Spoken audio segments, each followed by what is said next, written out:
जहाँ वो तीन सूबेदार अब्दुल नजूर, सदरक और मयक हैं जो किसी तरह सोने की मूर्ति को सजदा करने के लिए तैयार नहीं हैं, और इन सूबों में मुताज जरिए से मालूम हुआ है कि वो मूसा के खुदा के सिवा किसी और को सजदा करने में शिरक समझते हैं और अपने अपने सूबों के लोगों को बुत परस्ती से बाज रहने की तलकीन करते हैं। इस खबर ने नैत नसीर के जैसे आग लगा दी। वो गजबनाक होकर तख्त पर खड़ा हो गया और अपना बायां हाथ जोर से तख्त पर मार कर गरजा, याद रखो तीनों बदबख्त हमारे गजब से ना बच सकेंगे। हमने हुक्म अदूली करने वालों के लिए जो सजा मुकर्रर की है वो इन तीनों को जरूर देंगे।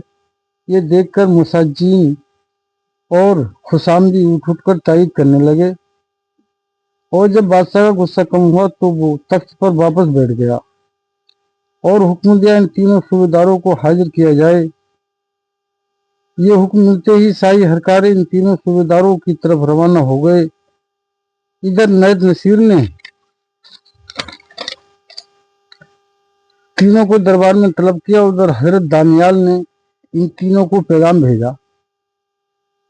मूसा के लामहदूद ताकत वाले खुदा ने मुझे खबर दी है कि अब वो तुम्हारे दिलों को मौत के खौफ से आजमाएगा, और खूब जान लो जो साबित कदम रहा वो महबूब ठहरा।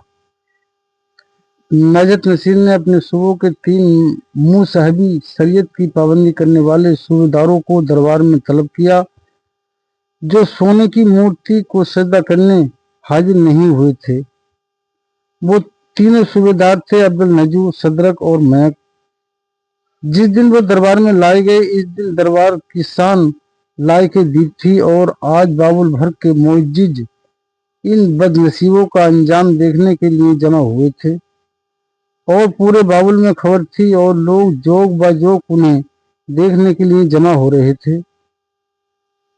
और हाल ये था, जिस सड़क से इन तीनों को गिरफ्तार करके बाबुल लाने वाला दस्ता गुजरता वहां से बाबुलियों का हुजूम साथ हो लेता, जो मूसा अलैहिस्सलाम के खुदा को गालियां देता है, और इन तीनों को तकजीब करते हुए एक दूसरे को देखते। देखो ये वही तीन नाफरमान हैं जिन्होंने सोने की मूर्ति को सजदा करने से इनकार किया है। तीनों सूबेदार तजलील का निशाना बने हुए नैत नसीर के दरबार में लाए गए। आज दरबार को बहुत पुरकार और असर अंगेज बनाया गया था। हर दरवाजे पर बरहना शमशीरदार का पहरा था। तीन तरफ अहद एहदान और सल्तनत की निस्ते आला कदर मुरातिब बिछाई गई थी, और हर सरदार अपनी अपनी जगह एक तकब्बराना शान लिए विराजमान थे। ऐसे में मुसल्ला पहरेदारों का दस्ता इन तीनों गुनाहगारों को लिए दरबार में दाखिल हुआ, जिनका गुनाह महज इतना था कि वो सिर्फ एक खुदा की इबादत करते थे। लिहाजा बावलियों के चेहरे उन्हें देखकर सुर्ख हो रहे थे। दरबार में आए तो नैत नसीर का मिजाज उन्हें देखते ही बिगड़ गया।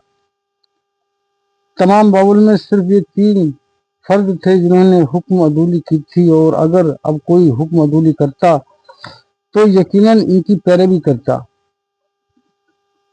लिहाजा इसने हर दर्जा हिराकत से देखा और बोला, गुस्ताख जलील कैदियों, क्या तुम तक माँ बदौलत का ये हुक्म नहीं पहुंचा था कि सोने की इस मूर्ति को हमने काबिल एहतराम और लायक सजदा करार दिया था।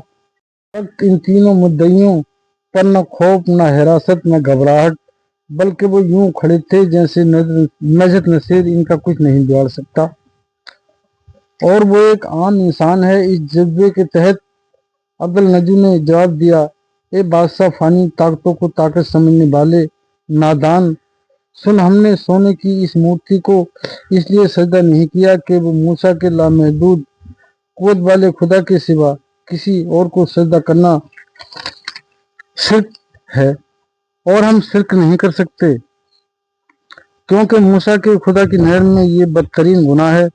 ये सुनते ही तमाम अमरा, वजीर और दरबारियों के चेहरे गुस्से और नफरत की शिद्दत से सुर्ख हो गए। वो सब यूं भी यहूदियत और यहूदियों से नफरत करते थे। मुस्तदा ये कि सब यहूदियों में भरे दरबार में اپنے خدا کا ذکر کیا تھا۔ مستدہ یہ کہ ایک یہودی نے بڑے دربار میں اپنے خدا کا